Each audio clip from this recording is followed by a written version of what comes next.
Thank you, ladies and gentlemen, for clicking on another exciting Rank the Movies. Helps I get the thing started. Thank you, ladies and gentlemen, for clicking on another exciting Rank the Movies video. I'm Martin Prevost. We are still on our horror franchise month. Last week we talked Child's Play. This week we're talking Scream. I've always enjoyed the Scream films. There's always something really fun about these movies that I've always just wanted to get into. And so I'm going to talk about them. We're going to see if these four movies are a good franchise, an average franchise, or a bad franchise. So we start with the original Scream, released in 1996. This is a Wes Craven directed film. He also, of course, directed A Nightmare on Elm Street and a plethora of other horror movies. Basically, this movie was a parody. It was meant to make fun of and set up horror films. And in itself, it kind of became the new standard for a long time in horror movies. Basically, you have a killer who is calling people, tormenting them on the phone, and then attempting, and most of the time successfully, killing them. Sidney Prescott is your main heroine. This movie has the great opening of Drew Barrymore getting killed. Drew Barrymore was the biggest star in this movie, and she's murdered in the first 12 minutes of the movie, I believe. But then we focus on Neve Campbell as Sidney Prescott.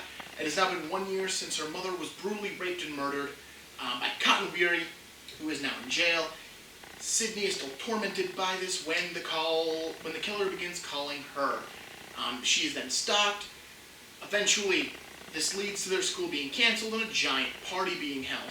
At the party, the killer murders a bunch of people. There's a reporter who shows up and a cop. In the end, you find out that it is Sidney's boyfriend and his best friend who have been tag teaming the Ghostface persona because they actually killed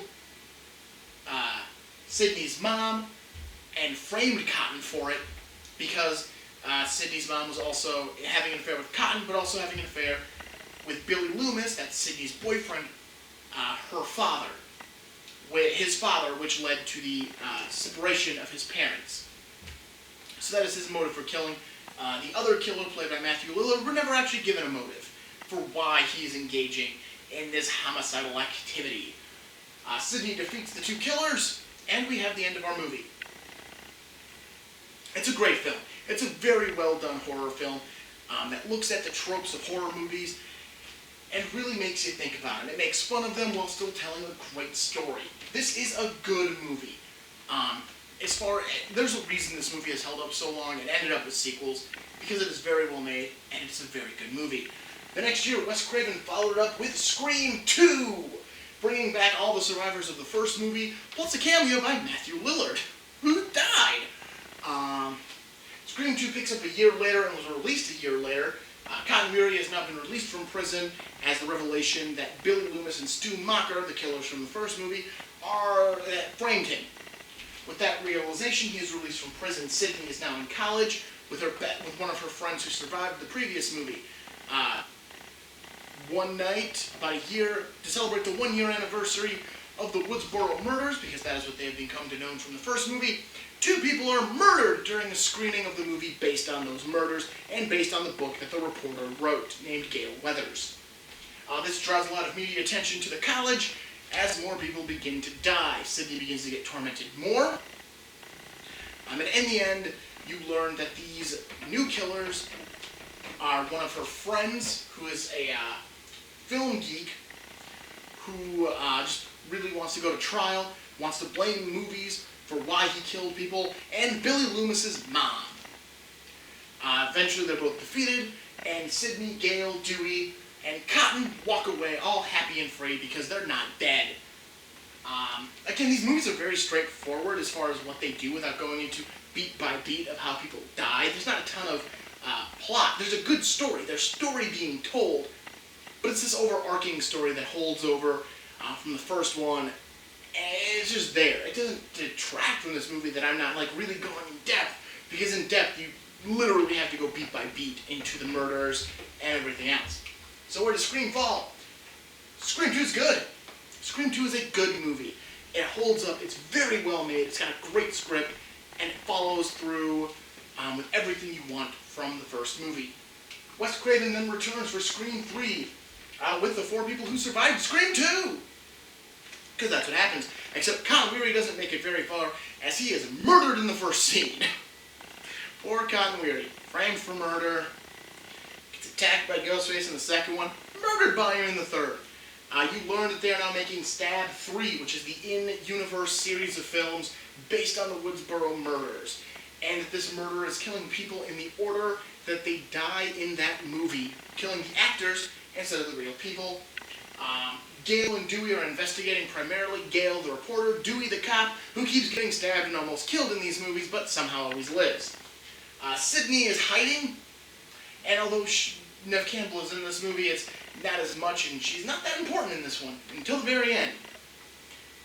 As more cast members die, eventually the movie is scrapped, Stab 3 is scrapped, and the director throws a birthday party for himself, where the killer shows up and begins slaughtering more members of the cast, until Sydney does show up, and you find out that the murderer is the director named Roman Bridger, who is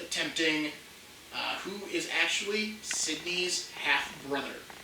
When Sydney's mom was a teenager, early 20s, she went to LA to become an actress, and she ended up having sex with people to get parts.